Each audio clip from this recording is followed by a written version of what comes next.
Panalangin sa pagkagising sa ngalan ng Ama, ng Anak, ng Espiritu Santo. Amen. Panginoon, maraming salamat po sa magandang gising. Panginoon, maraming salamat po sa biyaya ng buhay, sa biyaya ng pagkakataon, sa biyaya ng pamilya. Sa pagdilat pa lang ng aming mga mata, kayo ay aming pinupuri at pinasasalamatan sa lahat ng biyayang aming tinatanggap. Panginoon, alam ko po na ang bagong umaga ay magdadala sa amin ng bagong biyaya. Ang bagong umaga ay magbibigay sa amin ng bagong pag-asa.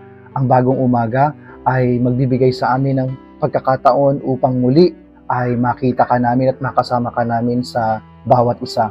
Panginoon, itinataas namin sa iyo ang buong umaga na ito, ang buong araw na ito, upang kami ay makasunod sa iyong kalooban. Nawa, Panginoon, ay patuloy mo kaming gabayan, patuloy mo kaming pagpalain, upang ang lahat ng mga aming gagawin ay maging kalugod-lugod sa iyo. Panginoon, itinataas namin sa iyo ang lahat ng mga tao na nangangailangan ng iyong tulong at gabay.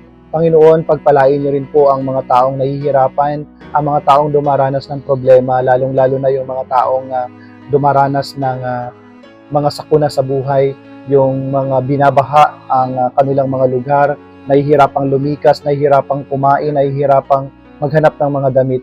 Panginoon, ingatan niyo po sila, tulungan niyo po sila at bigyan sila ng pag-asa. Ito ay hinihiling namin kay Kristo na aming Panginoon. Amen. Sumainyo ang Panginoon at pagpalain kayo ng makapangyarihan Diyos Ama, Anak at Espiritu Santo. Amen.